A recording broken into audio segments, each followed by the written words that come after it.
This This is Joe Co. This is Ruben Loftus-Cheek, and you're listening to the London is Blue podcast. All right, Chelsea fans, welcome back to another episode of the London is Blue podcast. As always, your host, Brandon, Joe, my co-host that I've always done this week, Nick and Joe. Welcome back, gentlemen. Yeah, where's the other one? Is he on his fourth week of paid time off here on the podcast? I mean, rude awakening. It's not paid. It's actually unpaid time off. He's exceeded his limit, yet I just didn't tell him. He is. We don't get paid at all, so it doesn't really matter. Take as much time as you want, Dan. You're good. Yeah, especially when you got Tweeds filling in. No concerns. We're good. So, Joe, welcome back yet again. Yeah, glad to be back. What's it, 2 in 2 days? So, yeah, nice to see you guys as usual. Per usual. Well, hey, this is going to be the Spurs match preview. That's right. We've got the London Derby lining up for this weekend. Always hate Spurs, hate Arsenal. And JK, special shout out to your affection for Leeds. But we're going to go ahead and jump into what to expect from Spurs. They've got some injuries, some different things they're working through, especially after getting pumped by Crystal Palace 3-0. Thank you, Conor Gallagher. We'll talk about how Chelsea might line up, as always, do the lineup prediction and then score predictions. And we'll just maybe talk through what we think is going to unfold. And we've got another Chelsea Youth update. That's right. I talked with Phil, so we covered results, talked about some current players on loan, and then looked ahead at what is coming. So before we jump into it, Nick, we do have 2 more Apple Podcast reviews. Super appreciative of these people. Who are they? That's right. Gaza, special shout out to Jesse and Abdullah for the women's coverage, and in parentheses, and even Nick. So that was nice. That was really nice. And we have from the Champions of Europe, which is a really great name for a 5-star review. Best Chelsea content on the internet. Had to give this a 5-star review as soon as I switched to an iPhone. How about that? So he's been there all along, Brandon. He's wanted to, but now he has the tools at his disposal to do said thing. Yeah, no, that's great. I feel like you could probably have done it on the computer, but let's not get into that. We appreciate you here, Blue All Bubbles love. for the win. So before we get into the details of this, let's go ahead and give an idea of where we're at with our 3-word match preview. Tweeds, I'm going to kick it off with you to start, actually. Yeah, I've gone with a classic here, and I think this is a little bit of a nod to our recent, let's say, victories that we've had at Tottenham. So I've gone for 3-point lane. Those fans who remember the 90s and sort of the noughties as well will know that Chelsea have had an incredible amount of success playing at Tottenham, so much so that it has been coined 3-point lane in the past. And I have a feeling, certainly with the team as it is at the moment, that we should be going to this game with that sort of confidence and that kind of mentality. So 3-point lane it is, and I think that probably tees up my prediction and how I see the game going forward. I mean, they need a stadium sponsor, so why not? Nick, what about you? Burn the tree. Yeah, we've heard this from you quite a bit. I'm ready, baby. I'm ready to go. This Christmas tree formation that Nuno's deployed at Spurs was a bit of a surprise. We'll get into it, but we're going to burn that thing down. So let's go. I'm right there with you. I put to the sword. Let us just annihilate, destroy, put them to the middle of the table where they belong. Chelsea are off to a great run this season, and I expect nothing more than just whooping on Spurs. So I guess just general emotions, general feelings. Joe, how are you feeling heading into this match? Obviously, Nick and I feel very confident that gasoline and weapons will be used in this match, but maybe from a more of a pragmatic approach. Some might say it's an unfair advantage, but I don't really. I think it's fine. They didn't. Yeah. Anyways. Yeah. So Tweets, general feelings heading into this one. Yeah, I think at the moment I'm not sort of, let's say I don't think we're kind of fully there when it comes to sort of the performance levels that we saw last season. However, the one thing that I will say about any Chelsea team, particularly under Thomas Tuchel, when we go into big games, I don't really have many doubts in terms of us performing under him. So I think there's a lot of confidence to be had from certainly seeing the second half performance against Liverpool, for example, the way that we played for the majority of the game at Arsenal. I feel that the team is they're ready. I think that they're mentally prepared to play Tottenham. I think the occasion, the fact that it's a derby game, I think all the players know the importance of the fixture as well. And I just think as well, maybe some of that form that we've seen of late, where we've not necessarily been as fluid as we want to be, I think that goes out of the window a tiny bit here. I think we go into this game with full confidence, knowing that we have the ability to play well and to dominate these big fixtures with the ball. I think it will be a question of us hopefully imposing our will on Spurs and then taking the 3 points from there. Nick, is that how you feel, or do you have a different take on this one? I think generally that's how I feel. I mean, I think we're just a better team than they are, and we have more talent. We have more healthy talent, certainly, as we'll get into in a second. And, I mean, they haven't beaten us for a while now, so I'm knocking on wood. I think you can all hear I'm knocking on wood as I said that, but through the results of the last handful of years, I mean, it's either been draws or wins, and mostly wins. So, even going back to one of my favorite wins of all time, which is that 2-0 win under Frank in his first season, I think we're just gonna keep that up. So Chelsea have won each of their last 5 away league London derbies. They've never won 6 in a row on the road before in their league history, but hey, this is what we do. We make history. So thank you to the PremierLeague.com for that little fun fact. I'm confident, but at the same time, we do know that Spurs are going to elevate their game, being a rival match. And so if Chelsea don't come with a little bit of edge, right, and a little bit of fire and fight in them, Spurs are going to do that, right? Spurs are the annoying, I don't know, little kid neighbor that thinks they can run with the big boys, but they can't. But the problem is they will elevate their game for this one. They will play in this match better than they probably will the rest of the season. Right. And so Chelsea have to be ready to absorb that pressure, right? There's going to be tackles. There's going to be a lot of things said. And at the end of the day, Chelsea need to just make sure that we're clinical, that we don't leave it to late like against Zenit. We take our chances early and kind of take away that chance that they might get one late or get an easy, sloppy goal or anything like that. So that's how I always head in the Spurs match, albeit full of confidence with this group. But Nick, to your point, when you look at the Spurs head-to-head over all of time, there's a nice visual representation here. It is all Chelsea. Like Spurs, out of 58 matches played, there's been 20 draws, all right? So 20 times we've shared the points.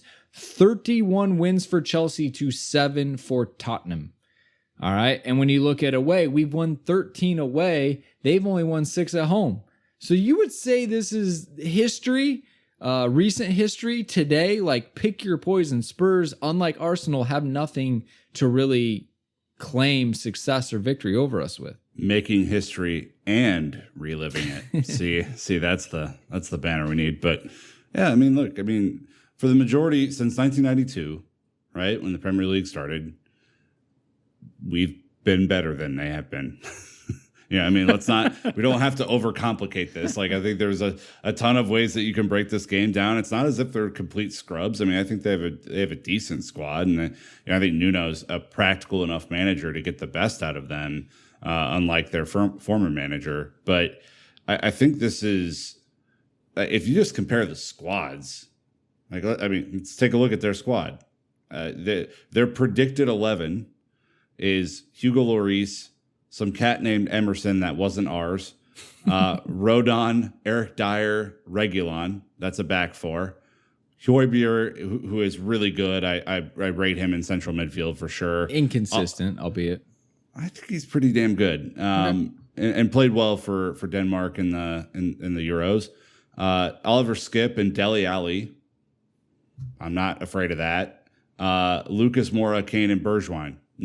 Decent. Not going to set the world alight, but decent. They're probably a solid, B squad. The difference, though, is that we have an A squad. Right. Bergwijn can be very effective when he's allowed to run at people. Harry Kane, no one, I think, is going to argue, Joe, that on his day, even probably not on his day, he's a world-class striker, but we're not seeing the full Harry Kane. Like, I don't care what the tweet said. I don't care what the press conference said. He is not all there after they stole his move away to City, and Jack Grealish is living it up after moving to City. Harry Kane is pissed, and I don't care how much professionalism he has. He's not giving it his all. Yeah, this is I think this is an interesting thing, and I think it applies to all sports as well. How often in America do you see the guy who doesn't get traded, doesn't get the move that he particularly wants, and then goes and has a down season in football? It happens an awful lot. Jules Koundé at the moment, I don't think is playing his best football for Sevilla after not getting the move to Chelsea. Kane's, if you've decided to move on, I don't care how strong you are mentally, it's very difficult to try to sort of place yourself back into that scenario where you're clearly unhappy and you clearly want to move. You've got to make the best of that situation. So I'm curious to see, how he plays. I mean, I've not seen Tottenham live this season, but I've only read that, he's not necessarily been as effective as maybe he was in the previous seasons. But it's a difficult place to be. You know that he wants to move. The fans know that he wants to move. His teammates know that he wants to move. He knows that he wants to move. Amazon knows that he wants to move. Amazon, everyone and their nan knows that he wants to move clubs. And yet he's still there. He's still the captain as well, which again for me is a very weird dynamic to see your captain. It's Lloris's captain, but somebody who plays captain a lot.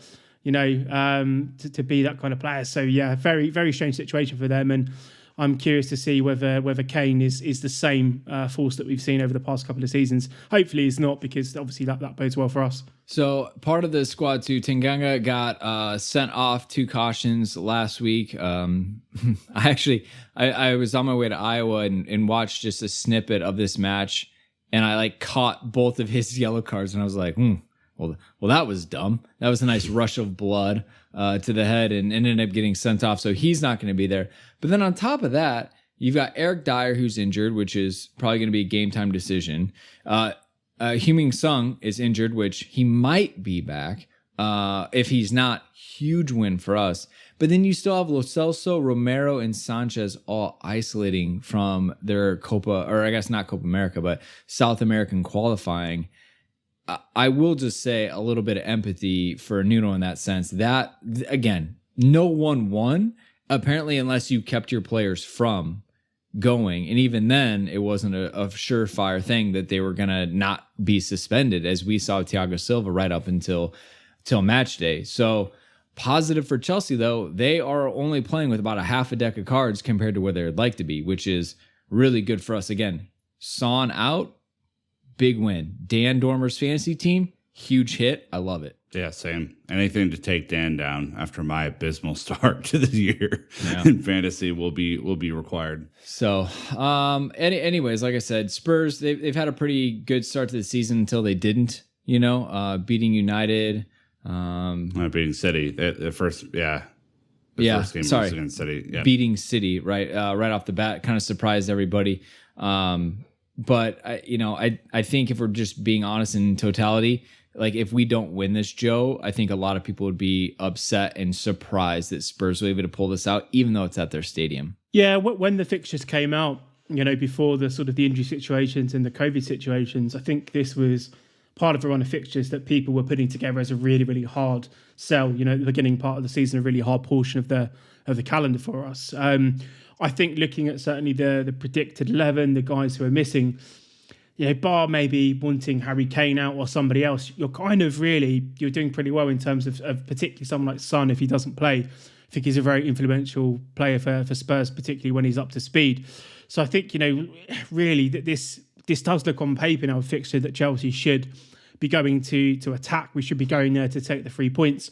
Whereas maybe, during the summer, this fixture was one that I had certainly penciled in that was going to be tricky, particularly with the run of games that we have over the next couple of weeks or so. So a game that could have been difficult post Champions League. I think we had a hard fixture against Zenit during the week. Took time to break them down. This hopefully now is a slightly easier fixture on paper, but that obviously means that the players still have to go and do the business on the day. They can't take it for granted, given that there are a number of players missing, possibly players playing out of position, etc. So on paper, it looks great. It's just one of them that we have to turn up now and obviously deliver on that promise that we have. A couple of things. We look at their top performers, Nick. Obviously, Heung-min Son, their leading goal scorer and leading shot taker, out is big for us. Eric Dyer has the most clearances. Again, that's good for us. What I'm surprised is that Oibie has the most passes of the team. So that's clearly someone we need to snuff out. And I wouldn't say man mark, but really, pressure him and get on him. And Palace did a good job of that last weekend. I mean, that was a component of their win, which was a really surprising result, frankly. But, I mean, they scored 3 goals, so credit to them. But how about this? The leading tackler on their team is Dele Alli, and the leading aerials battle 1 is Lucas Moura. What? That can't be right. The Premier League site has to be wrong. It shows you, they started their season pretty well, right? And they've only, I think, conceded those 3 goals to Palace last week. But that defense is not built like our defense. I think you would be hard pressed to see some combination of, I think Davinson Sanchez probably makes their first 11 when he's healthy. Maybe Lo Celso does, whatever. But I think that was a red herring. Start to the year. I don't think if they played today that they would shut City out again. So I look at them and I just wonder how good that back line is. Even though I will admit Nuno is a very good coach. He's a guy that I really admire. Previous to coming to Spurs, obviously, but I just don't know if he can get enough out of them throughout an entire season to make it work. I would also say, Tweeds, that Harry Kane is joint top with the most cautions. I think that just kind of shows you his frustrations that we've seen on the pitch, and again, that he's not 100% bought in. But hey, we got to go ahead and do the business regardless, because if Harry Kane's going to turn up for a match, it's this, not Palace. Yeah, and a performance against Chelsea, certainly from a Spurs perspective, is one that can, I suppose, really either sort of be a catalyst for him on a personal level, but also from a fan perspective as well. It's tricky, and we know from experience seeing Eden Hazard want to leave for Real Madrid, it's tricky to balance that with trying to support a player and wanting them to do well. Hazard may be a slightly different case here, but just sort of in the same sort of ballpark. But using Chelsea as a springboard to maybe maybe rejuvenate his relationship with Spurs as a club, with Spurs as a fan base, that's always a possibility. So as much as I think you're right, his sort of record, particularly in terms of cautions, suggests somebody who isn't quite there mentally, or is maybe frustrated or showing a lot more outwardly his frustrations. Chelsea would be a great game for him to turn up in and be the Harry Kane that people fear. So certainly one we have to keep an eye on, and I'm hoping that his frustrations will carry over. Rudiger winding him up, whatever it's going to be, whatever it takes to get him off his game. But Harry Kane at 50% is still a fantastic player, but I'd rather him closer to the player that wants to leave for Man City than remembering that this is one of Spurs' biggest games this season. All right, well, let's go ahead and take a quick break. When we get back, we're going to flip the script and go to Chelsea as we normally do, and then get to Chelsea Youth. So thanks to sponsors for financially supporting the show, and we'll be right back. All right, before we get into the Chelsea side of it, just a reminder on the Patreon side, we're doing the Ted Lasso pod. So if you've been enjoying that, you'd like to hear more from us, that is available on our Patreon page. And then shout outs to Michael P. and Luis A., who joined us on the monthly sub train. They're in Discord and living it up. Again, if you don't have a community to watch the games with, we have an amazing community on Discord who chat throughout the entire match. And I promise you, they are a good group, although sometimes it gets a little emotional and wild, but it's fun because we're all passionate. So, and then Nick, next up, we have a ton more podcasts coming, and I'm excited to hear that Matt Law agreed to rejoin us. That's right. Big signing. Matt Law coming back, even after we beat his Villa. So Spurs match review on Monday, Matt Law special Tuesday, Villa League Cup review on Wednesday. That's right. The League Cup is back, baby. Let's go. City preview on Friday, and so two big weekends in a row for matches here. All right, well, let's go ahead and turn our attentions to the Mighty Blues with some team news updates. It sounds like Conte might return. He's still iffy. Pulisic still out with an ankle injury. I get it. Maybe I should clarify. We're doing this before Tuchel's press conference, so we're kind of ahead of the news cycle there. Chili B played his first minutes of the season on Tuesday. Again, just to drive that home, since the Champions League final, which is crazy. But I blame Gareth Southgate personally. And then Chelsea have conceded 1 Premier League goal the entire season.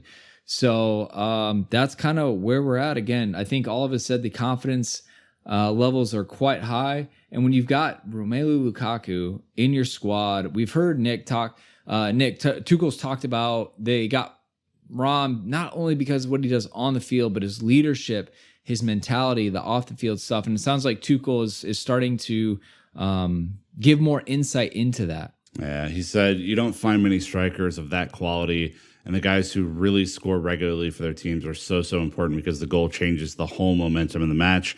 It gives the whole team a lot of belief to know that maybe one half chance or one chance is enough to make him score. And it's more than just the talent that he brings because he has the belief. He takes pressure off of other guys' shoulders, and he personally he has the personality to not be too impatient or to lose confidence. And, look, I mean, that confidence can happen on the field, Joe, but I mean, it really shows up in moments while you're in the locker room, right? You're just walking a little bit taller, maybe have a little bit more confidence heading into the Toilet Bowl Stadium this weekend. And yeah, maybe he's just having that effect on guys. Yeah, that the mental impact, I think, is an interesting thing there. I think there were times last season where, let's say, someone like Timo Werner, subconsciously Chelsea players maybe weren't making the run beyond. Maybe they weren't making the run because they knew that maybe the loss of possession, they were going to have to sort of instantly turn around and make recovery sprints. Stuff like that, when it comes to knowing your teammates, when it comes to that chemistry that you build with people, that kind of, as you say, that sort of innate confidence that people have in Lukaku, it will make them, I think, play slightly differently, a bit more aggressive. You can see, certainly the way we've played this season, a little bit more open. But that, I think, that mental edge that he provides, certainly, probably the attackers at the club, maybe the wing-backs as well. It's hard to quantify at the moment, but in such a short space of time, players, now, I can't remember the last time we played so many passes into a centre forward. I mean, this, you look at the Arsenal game, obviously was an exception, but certainly against Zenit as well, that posting up that Lukaku does, you don't play that pass if that's Werner, or you maybe don't play if it's Havertz or Pulisic or even Mason in some cases. With Lukaku now, players are developing that confidence and trust in him. And I think we're starting to see some of that return there. So I completely agree that, yes, we can all look at the goal scoring form, we can look at his presence, but I think it's that mental kind of clarity or mental edge that he provides to his teammates as well. Now, the confidence and trust that people have in him to retain possession, therefore making people feel that they can play that aggressive pass, they can maybe make that run that they wouldn't have made last season. So it's all kind of a very, very kind of intricate ecosystem of decision making. But I think certainly something that Lukaku has almost subconsciously improved in this Chelsea team is that level of confidence in the front line. So, Nick, I'm going to second assist you and let you assist me on this next one. That is right. Brandon's idol, Big Pete. Correct. Check. Can confirm. Yep. It has decided that in addition to his 14 other jobs, he wants to do a little bit of writing. And when I say a little bit, I mean 94 pages of thesis on Chelsea's website. So I would encourage you to go check that out on the website. He has a new column, and the column covers a lot of stuff. It covers his early career and different types of preparation, but he really starts the article off, Brandon, in talking about our guy Mendy and the type of focus and patience you have to have when you go from facing a lot of shots and maybe not a great defense in front of you to very few. And just maybe read that and kind of take it in. For sure. Yeah. So he says on the website, quote, generally, when you play for a top club that dominates possession and dominates the game, then you don't end up with too many saves. The job is really about concentration, being focused and in the game. And that's really the hard part, because you might have one shot to save, but if it's a big chance, then it can make the difference between getting a point or winning or even losing. This is the hardest part for a goalkeeper in a top club. There were obviously games during this season where the team might struggle a little bit and you might end up with 10 saves, so you need to be ready for that as well. I think he's talking about the Villa match. Mm-hmm. It's the combination of being prepared for any type of game, and I think what helps with this is playing for the national team, end quote. You definitely get a new style, new flavor, new variety when you're with the national team versus your club team. I mean, but that's really it. We've seen Mendy have some quiet days, Liverpool was a really hard grinding experience. Villa was really hard grinding. And then, even Zenit, I'd say we were probably a little sloppy defensively. But I mean, Joe, the fact that we can see Mendy, kind of sit on his hands all game, then pop up to the rescue. We need him once or twice.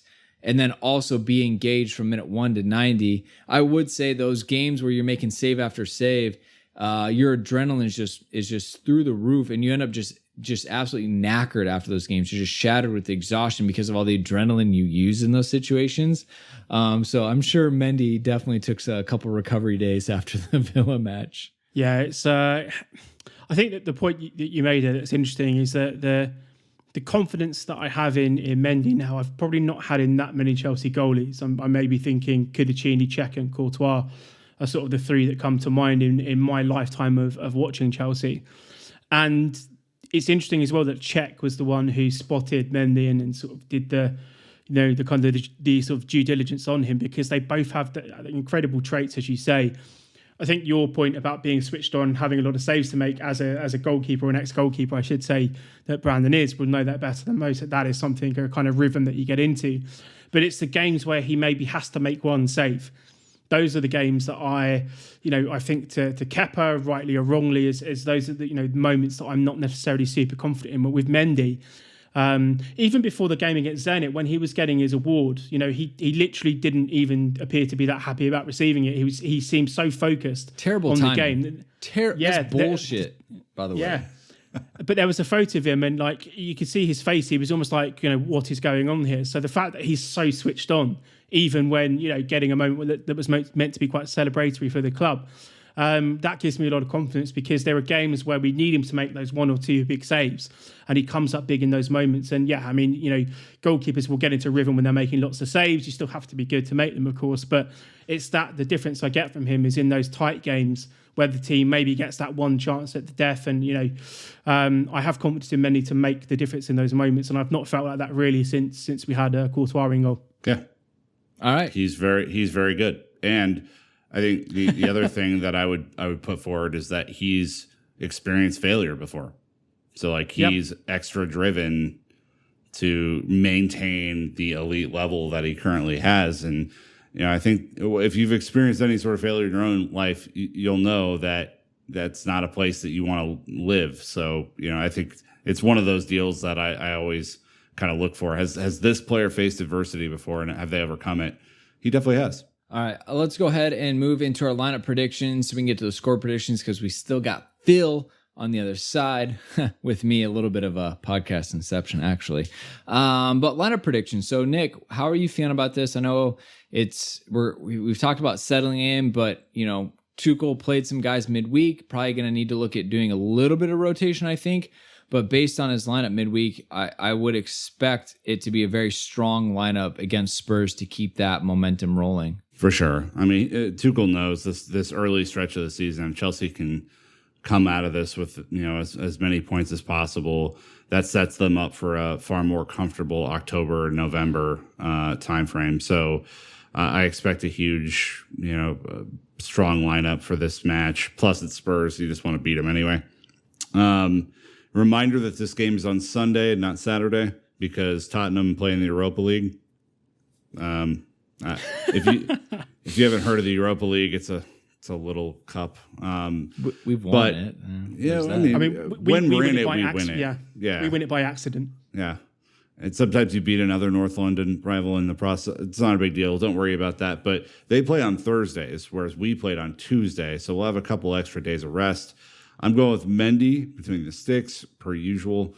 Aspi, Christensen, Rudiger, back three. Reece James returns to the Premier League lineup. Kovacic, Jorginho in the midfield. He hates Tottenham. Marcus Alonso on the left wing, of course. And then I'm going with a bit of a change-up. I'm going with Havertz playing a little bit in a deeper kind of number 10 role. And then I'm going Werner and Lukaku up top. So as we talked about, Joe, the last time, I think that the connector piece could be helpful if we're going to dominate possession. I think Havertz might be that. So, Joe, run us through your lineup. Do you agree with Nick? Do you think maybe Werner will start, will not start? I mean, I've got the same goalie. same back three. I might be tempted to play Chalobah in this game just because I think Spurs have got some great athletes, and I think that Chalobah's height, and I think maybe he's sort of maybe earned a start there and rotate him, but I certainly think that Azpilicueta will start. James, Cover, called Jorginho. I've gone, if Kante's fit, I'd start him. Again, I think Tottenham have got some decent athletes in midfield, and if they play three central players against Cover and Jorginho, it's not necessarily something that's worked out well for us in the past. So Kante starts if he's fit. I'm putting Chilwell back into the team here, although I kind of go against my own rules of Chelsea here by not playing Marcos Alonso against Chelsea. I just think Alonso was quite bad against Zenit. You know, their one big chance came from him getting completely and utterly rinsed on the left-hand side, and I just don't think he maintained the width of the pitch well enough, and it just seemed to be a bit of a weird left-wing back who's playing centre-forward position. So Chilwell starts for me. I'm bringing Werner back into the fray here. Really, I think just from what we've been talking about, mate, over the past sort of week or so, we don't necessarily seem to have the greatest amount of players who are willing to run in behind, and everyone wants the ball to feet, and it's very samey in terms of how we're building up play. So Werner, maybe just for his agility and his ability to get in behind, particularly if Spurs are playing Eric Dyer at the back. He's got the turning circle of a ferry, so I'm quite hopeful that someone like Werner could sort of take advantage of that. I've put Mason here because I don't necessarily think that he's having the best starts of the season in these number 10 roles, but I think that's a fairly common theme at the moment with the adjustments to Lukaku that we've spoken about. But I just think in terms of someone sitting on Højbjerg and pressurising a player who a lot of play goes for at Tottenham, Mount is probably better at that than anyone else. So I think even if maybe he's a little bit tired and the offensive output and the link that we've seen from last season isn't quite there, I'll take his harrying and his harassing of a holding player. And then obviously Romelu Lukaku, Lukaku starts up front for me as well. Well, I'm similar. It's funny. I went back on that Alonso Chilwell thing too. I'm like, well, Alonso needs a break. He's played 2 in a row. Probably not going to play him a third. But then to Nick's point, he's got the Spurs cheat code. So I just went back and was like, he's got to play. By the way, I love the expression absolutely rinsed as far as describing. It's something that that's very British, but like I really enjoy it. So Mendy, Rudiger, Christian Aspie, the back three. I understand where you're coming from with Chalobah. I don't think it's gonna happen. So I put Alonso, Jorginho, Kante. I'm assuming he's fit enough to play. If he's fit, you play him. A little hard done by Kovacic because he's had 2 good matches, but at the same time, I think we were resting Jorginho as much as we could for this match.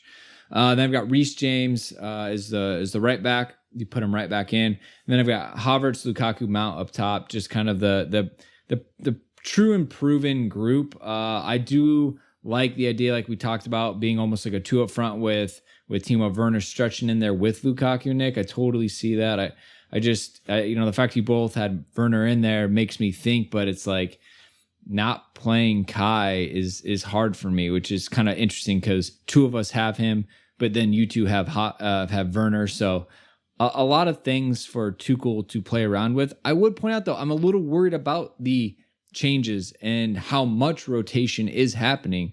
Now, to be fair, he came in January last year and essentially ran that 11 right to the ground in Porto and didn't really rotate at all. So I wonder if he's not completely settled where he wants to be right now, which is an interesting place to be. Yeah, these are phases, though. I mean, we're still getting players back from international breaks and a huge summer of soccer. So, I think once this first stretch of matches is over, you'll probably see some more rotation. When we play the Watfords of the world, you can afford to switch it up a little bit more. But I think for these big matches against Spurs, against City, you play your strongest 11 no matter what. All right, well, let's go ahead and jump into our score predictions.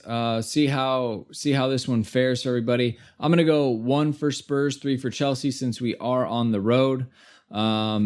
Tweeds, what about you? I've gone 2-0.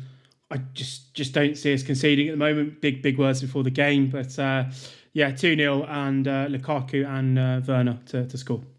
Yeah, you guys have doubled down and predicted scores. Are you guys in the Chelsea Play Predictor app or something? You trying to win prizes?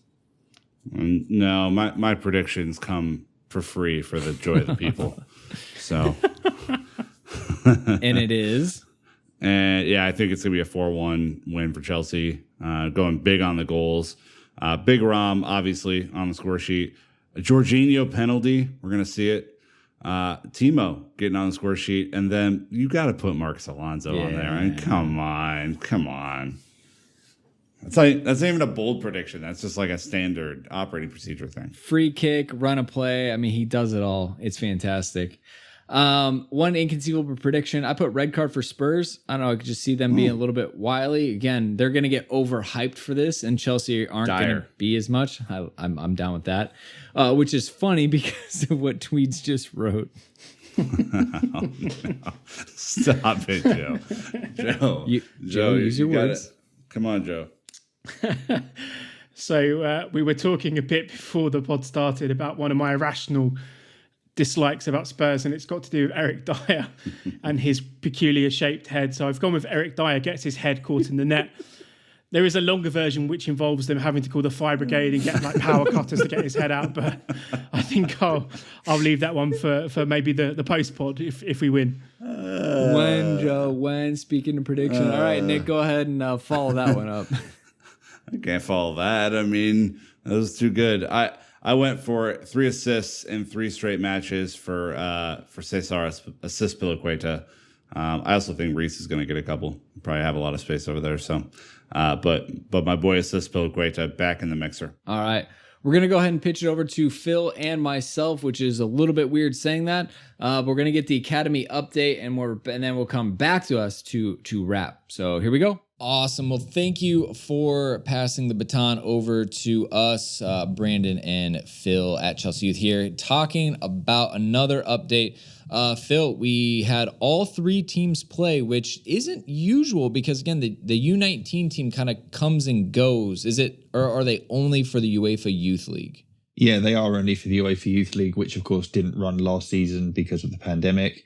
It's back this season. It's usually a hybrid of the under-18s and the development squad because UEFA have different age criteria, and eligibility for this competition is for players born 2003 and later, with some allowances for 2002 borns, but we'll get into that in a bit. Because players from both the 18s and development squad who kicked off the weekend after the international break played in that. The 18s got us underway with another win, 4 from 4 now. They beat Birmingham City 3-0 at Cobham. 2 more goals from Malik Mothersill, who's now got 4 for the season, 1 behind Ronnie Stutter. Louis Flower got his first, and it was an impressive win against a team that has come up to Category 1 football and acquitted themselves quite well. They still have a learning curve, but they made life hard for Chelsea, and it was a young Chelsea team. There were several under-16 debutants involved. Right. So 2 things. One, I can imagine Mothersill and Stutter in the locker room, marking their tallies as the season goes. But then also a shutout, which I'd kind of laughed about on our last one. That it was like they were scoring bucket loads, but also conceding. So I'm sure the team and the staff will be happy to put up a clean sheet. Absolutely. They'll be very pleased with that, not least because they had 3 under-16s in the defence. Ted Curd in goal. Is still an under-16 despite being the essential first choice for much of 2021. He's still only 15 years old. He had Caden Wilson and Somta Boniface as part of the defence ahead of him. Both of those are still under-16s. Caden was making his debut. And he had Billy G in defence as well. Now, Billy's been playing in midfield, but because of a few injuries, he's played in central defence for Chelsea in this match. He played there a little bit for England at youth level. It's not his best position, but it's another string to his bow, and academy players are increasingly versatile these days. So it was really nice to see that. They brought on a couple of others on the bench. They brought Reece Russell-Denny on for 15 minutes. Tyreek George came on at the end of that game. That was each of their competitive debuts are under 18 level. And Tyreek almost scored. He hit the post really late on as well. It's another promising group that's coming up for a year's time. These guys are getting opportunities to come up and play under 18 football early because it's challenging them. Michael Golding was another one. He played an hour.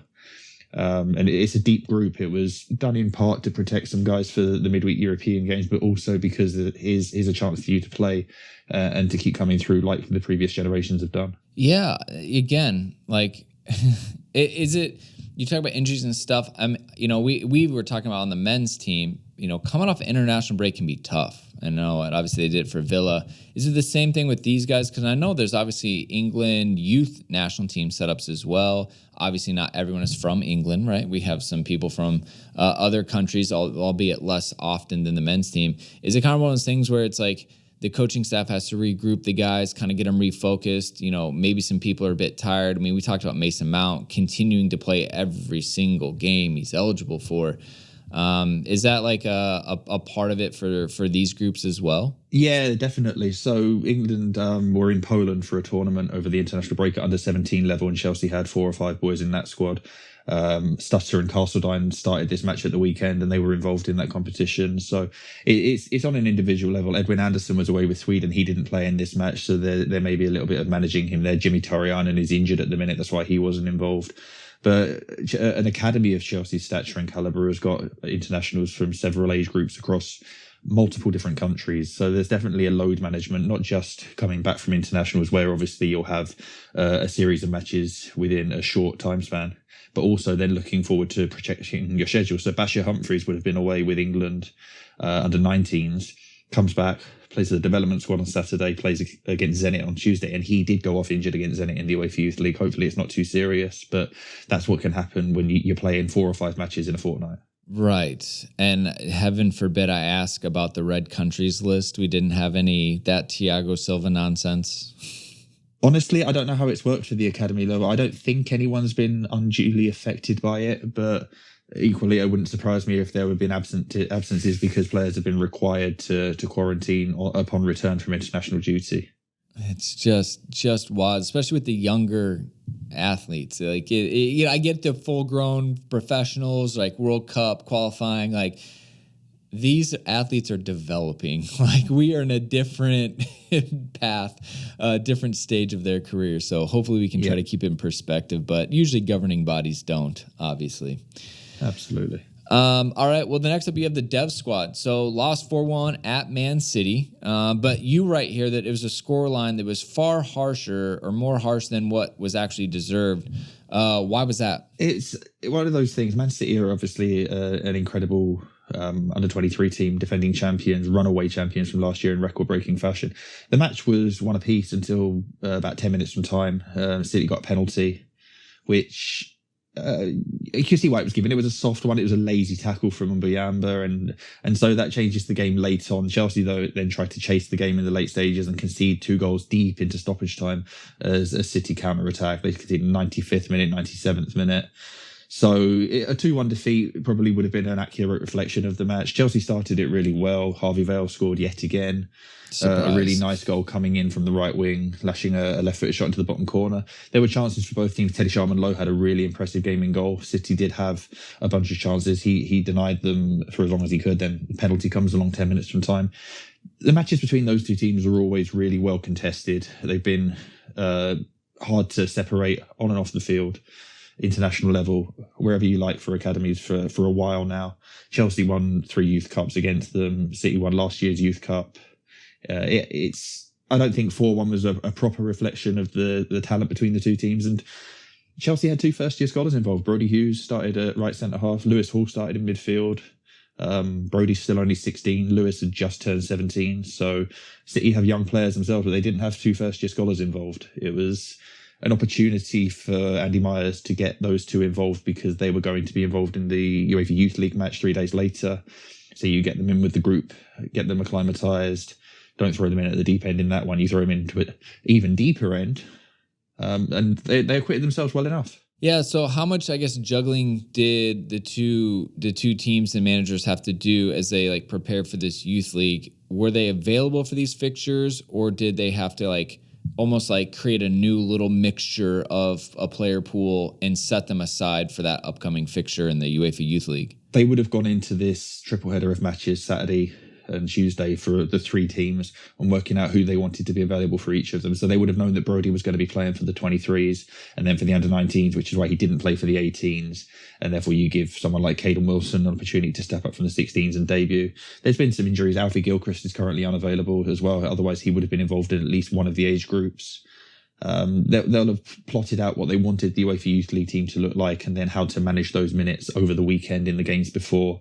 Ideally, like I say, bringing in Hughes and Hall to play with the development squad. But you don't do that in every case. Ronnie Starter played with the 18s, and he started for the under-19s as well. He played with Harvey Vale and Jude Soon-Sut-Bell in the attack in that match, and hadn't played with them at all this season. So there's a balancing act depending on what positionality and what availability you have across each position for the two teams and the respective strength of the competition. With no disrespect to Birmingham, they are not of the same calibre as a Manchester City, so you want to make sure you put competitive teams out while also giving your players the right opportunities to challenge themselves. So I guess before we get into the UEFA Youth League, I guess maybe you can help us understand how the club prioritize teams and minutes. Is Dev Squad number one priority, then Youth League, then U18s, or does it kind of fluctuate depending on who each team is playing? It fluctuates depending on the fixture list, with a caveat that it's an academy that places a high premium on winning silverware. So when it comes to the FA Youth Cup, depending on the strength of the opponent, that's the best on best competition. The UEFA Youth League, best on best competition. Similar to how the first team would treat the Champions League. So you come to a group stage fixture, depends on where you are in the group, whether you're facing a pot 4 seed, whether you're facing another high caliber team. You might rotate the team around and give some opportunities to others to play. To start the UEFA Youth League, you want to get off to a winning start. You've got a home fixture. You're going to Juventus next. So you want to make sure that you're topping the group because they've gone to Malmo. In fact, that was a draw, so Chelsea have now got an early advantage in that group. You'll see match day 4, 5, and 6 of this competition, depending on whether Chelsea have qualified or not. They'll rotate a little bit. And then as you get into the knockouts, as you get into the Youth Cup, which comes in from December onwards, that'll be the best on best. And then you look at the development squad schedule, you look at the under-18 league schedule, and you might pick and choose who gets to play here, who gets to play for that one. Players from the 18s ready to move up into the 23s to get some more minutes there. January brings around loan possibilities. So it's a very fluid situation, and a lot of the groups will train together at times so that there's a familiarity between them and a very fluid progression between the age groups, rather than, right, you're strictly under 18s until this point and then you get promoted to 23s, which is something that some clubs do. Super interesting. Yeah. Just how they have to juggle all those different things, and at the end of the day, they're trying to win silverware, like to win a league title, cup, what it is, but at the same time developing these players based on the needs of the different teams. That's interesting. Yeah, for sure. And then obviously we've got the U19s in that infamous UEFA Youth League. And again, if people aren't familiar, it mirrors the first team, right? So essentially Zenit at home, Zenit brought their U19s. When we go to Turin to play Juventus, we'll take our U19s with, correct? Correct. The competition started out that way as a complete mirror of the Champions League. Then, quite rightly, there were protestations from high quality academies that don't have a first team of the same equivalent, and saying, well, we want to play in this competition. So now they have a mirrored path on the other side for domestic champions.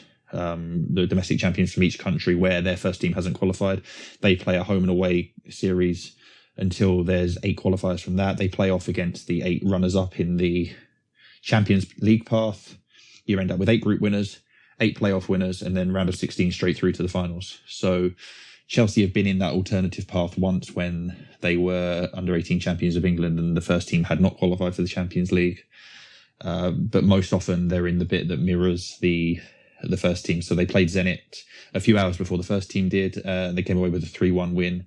It was a hard-fought one. They were 1-0 down at half-time, largely against the run of play, and then capitalised during the second half, about 10-15 minute spell where Charlie Webster equalised, then Jude Soon-Sut-Bell won a penalty, which was followed by a red card. Harvey Vale scored that penalty.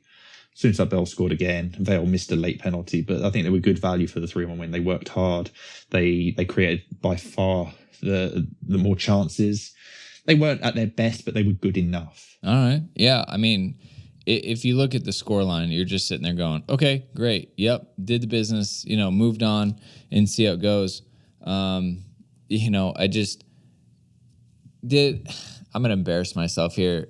we haven't won it, right? But we got really, really close like 4 years ago. We've won it twice and we've been runners-up twice. We won it first under Adi Vivash, both of them. Beat Shakhtar Donetsk 3-2. I don't know why I said 2-0.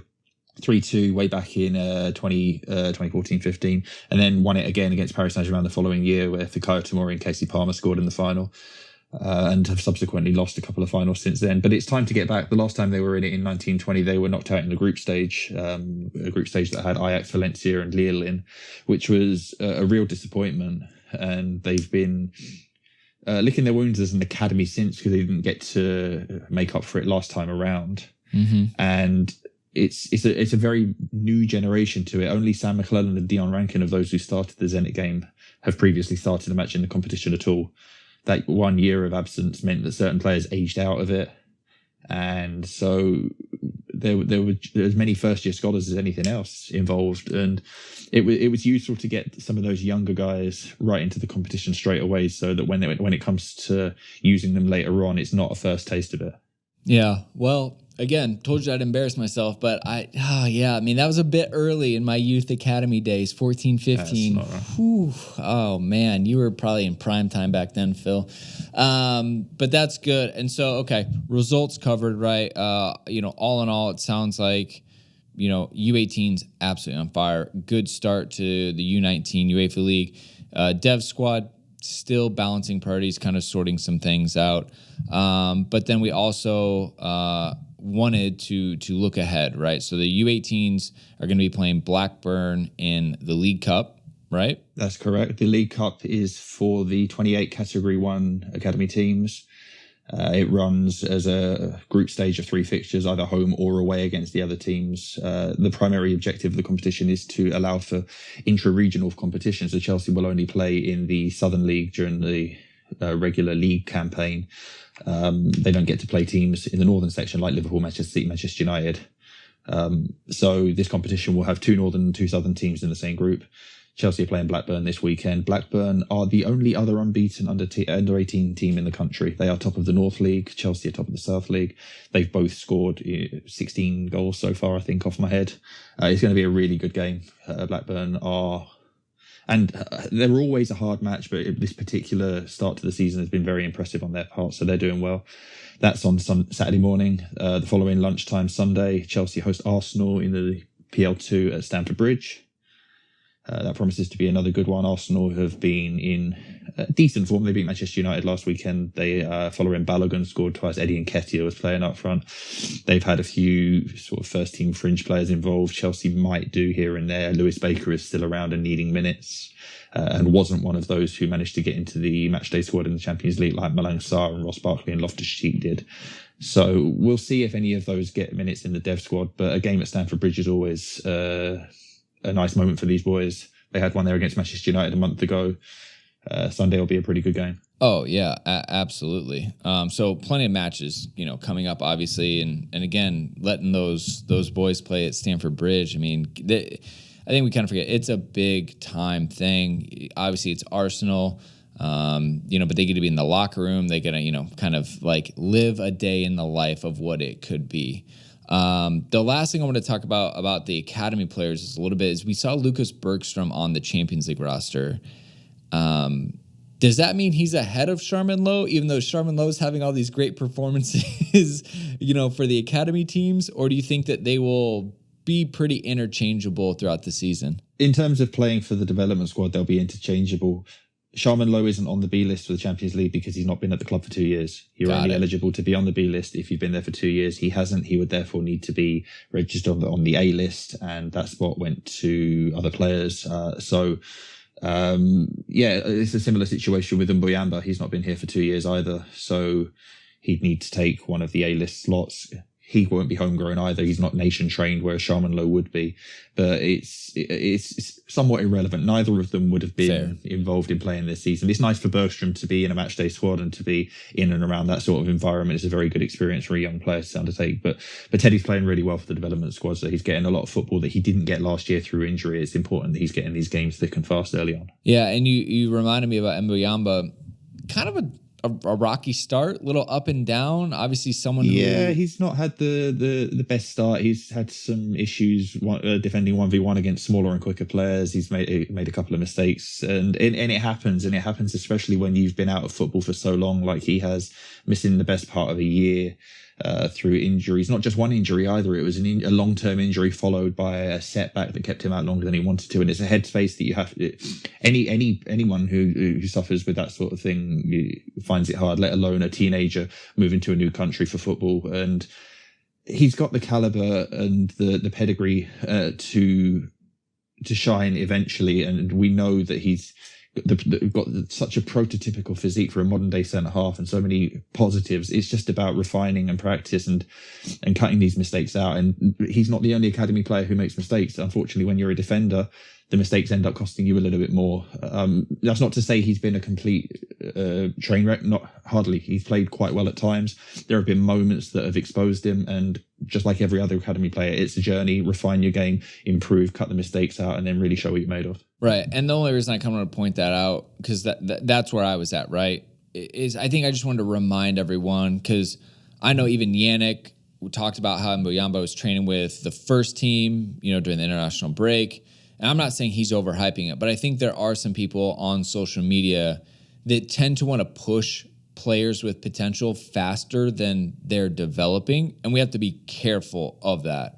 Always have to be careful. It's fine to be excited, but there's always a perspective to be had, and it's understandable to a degree for people to be excited about a new signing from Barcelona who is the heir to Virgil van Dijk or whatever you want to do. He's a tall Dutch defender. You can be excited about that, but I said this at the time that he signed. If you were excited about him, why are you not equally or as more excited about Levi Colwill, who by every measure of comparison is a better defender at this point in time? I'm not talking about their long-term ceilings. I'm talking at that point, Levi is an outstanding teenage defender. We've seen what he's done at Huddersfield this season in the men's game, with the advantage of not having had a long-term injury that Mbuyamba's had, not had to transfer. He's on this very, very clear upward trajectory right now, and he's doing well. Mbuyamba can get there eventually, and that's the beauty of academy football, and everyone's journey is different. Everyone's got their own story to tell, and just because one player is killing it as an 18-year-old in men's football doesn't mean everyone has to. It's important. We can talk about Mbuyamba struggling, but we need to retain the perspective that he will get there in the end. Absolutely. Again, no shade at Yan. I love him, and it's good that a lot of these young players are getting attention. Naz writing the article about Levi Colwill. Obviously Mbuyamba is a prospect and things like that. Again, I just think that sometimes we've looked at young players and said, "Oh, you have potential. Be great now." And that's we need to be patient with them. As we speak, I've got the Dortmund Champions League game on in the background. You've got Jude Bellingham doing remarkable things for a player of his age, and what that can lead to in this era of social media and this want everything now society is you want every player of Bellingham's age to be able to do what Bellingham's doing. The reason he's special is because that is not usual. You don't find players like him every day. And so not every 16-year-old will play 35, 40 games in the Championship. Not every 17-year-old will be starring for Dortmund in the Champions League. It doesn't work like that. Everyone's journey is different. And celebrate the prodigies, but understand that you'll have a Trevor Chalobah make his debut at 22 for Chelsea and fit the bill. Yeah. Tiggs and all these other YouTube editors are just so good at highlighting players' positives. It's easy to get wrapped up. But anyways, talking about a player on the development path and crushing it, Conor Gallagher. Obviously, it's easy to talk about when you score a couple goals. But right now, he seems to be settled really well at Crystal Palace, which I was concerned about, Phil. I'm not going to lie. With Patrick Vieira going there, we've seen Patrick over here in MLS, and he's kind of had to bounce around a little bit. My preseason prediction, I was like, I don't think Palace are going to do well, because when they had De Boer, it didn't work out well, and Vieira said they want to play in possession and be attacking. I think Vieira's tweaked already, but this last performance for Conor Gallagher obviously caught the eye of a lot of people. I think that just, generally pay attention in the Premier League. Yeah, I don't think you were alone in having concerns about him going into Palace. It was a very uncertain situation in the summer, a new manager, a big turnover of players, and you didn't know what you were going to get. What people wanted to see was a clear progression from Connor's loan at West Brom, where he was in a very defensive team, playing a low block and doing a lot of off-the-ball running. You wanted to see what he could do in possession. You wanted to see how he could affect the game going forward, because we've seen before in the academy and then the loans at Charlton and Swansea that if you give him the license to be an attacking 8 or a 10, you get him in and around the opposition penalty area, he can be productive. And that's what Palace have managed to get out of him really early on. Yeah, you go back to the first game of the season against Brentford. His debut, because he couldn't play against Chelsea on the opening day. Thomas Frank was talking after the match and said that clearly Gallagher was the player who was most dangerous to them. He was getting into the spaces in and around the area, so they had to tweak something at half time to make sure that he wasn't doing that. That's not something you do for every player. And then he went on and scored twice against West Ham, and now he's been influential against Tottenham. He's the driving energy force from midfield that Palace need in that transition game. They've got players who are really suited to playing on the break. They've got Zaha, they've got Michael Olise, they've got Edson Odward now. They want to play with that attacking intensity in transition, and Conor can do that all day long. You have to be productive with it. And so you've seen the composure and quality he's had in the final third already. He's got goals, he's got assists, and he's already one of their most indispensable players, and that's only a month at the club. I thought it was striking that on the same weekend that he was shining, Sol had one of the most forgettable debuts in a Chelsea shirt. And it's an interesting journey to watch as they go on now. Hopefully, Sol has a really impressive season for Chelsea, because it would help their cause in fighting for trophies on every front. But as we spoke about on the big update recently, what's the long-term plan for Chelsea in bringing Conor back, with Billy Gilmore also out on loan? Are you going to have a good season from Sol on loan and trigger the option to buy on him? And who's the odd man out in that situation? Does Conor fit into Tuchel's double six, or do you play him as one of the 10s ahead, which is already a very crowded field? So it's really exciting to see what Conor's been doing. All he can do is to play as well as he can and be an outstanding Premier League footballer, put the ball into Chelsea's court and move from there. He seems to be enjoying himself there. Box to box, loves a tackle as much as a shot. I mean, goals scrappy. The guy plays with so much heart and I think determination. That is what has gotten him to this level. He's probably not the fastest, maybe not the most gifted in certain aspects, but A, he does everything he has to, and B, he just refuses to be beat offensively and defensively. Absolutely. Hard work is non-negotiable. We know that. And it's one of those things that for a player of his style, it's easy to be drawn into the fact that he runs and he's got commitment and he can tackle, but he's got undeniable quality with the ball. You can't hang at the levels he's hung at with the Chelsea Academy and be as successful as he's had if you haven't got the technical quality to back it up. He's rounding into a really impressive player, and whether it's at Chelsea or not, he's got a really bright future. Yeah. All right. Well, hopefully we have more players on the loan side that we get to talk about for awesome, performances. I mean, look, I'm assuming Phil Connor led the pre-match, team talking about Spurs and how they're nothing. You got to go out and smash them. I'm sure he led that. If not, he definitely led the celebrations post-match. Tell you that much. Oh, he will have. I like to imagine that every team talk against Tottenham is the famous lads. It's Tottenham. Sir Alex. Exactly. That's all we need. All right. Well, that's going to wrap us up on the youth update. Hope you all enjoyed it. If you did, tweet at Phil. Let him know he's doing a good job. Hint, he already knows. But anyways, that's going to wrap us up. We're going to shoot it back over to the rest of the team, which probably includes myself, which is a little bit of an inception thing. But anyways, let's go ahead and wrap up that match review. All right, so we've had a lot of fun. I think we really enjoyed it, but I've actually forgot to mention what Reece James posted on social media today. So Reece James' home was burglarized. This is fucked up, right? Not only that, they took a safe, which, again, he has all the video of it, and it ended up being his Champions League medal, his England Euros runner-up medal, the Super Cup winners medal, and absolutely just devastating. But more importantly than that, Joe, is the fact that Reece James' home is not safe. And there's nothing more important to a human than being able to go home and sleep in comfort and put your head down on the pillow and not have to worry about your safety. And now Reece doesn't have that peace of mind It sucks that the medals are gone. I know people are going to replace them, but that wasn't the medal that he had on the pitch when he earned them. Yeah. And I think he's going to lose something with that. So he's put a plea out asking people to try to find the people who did this. Just pathetic, from these individuals.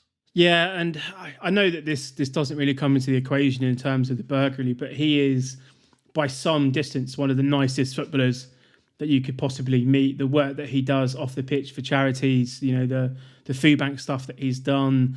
It's sad. I mean, there was even a post, I think, earlier in the year when he went to go and give some presents to a charity. Somebody actually broke into his car and stole those as well. So I mean, he's not obviously having a huge amount of luck. The point about him not feeling safe in his own home again is terrible. And anyone has been burgled will know that feeling of not feeling quite not feeling as easy or feeling uneasy in your own home is one of the worst things that you can possibly have as well. So awful thing for him to go through. I think it goes without saying that everyone on the pod and the wider Chelsea community are behind him in trying to sort of resolve this matter.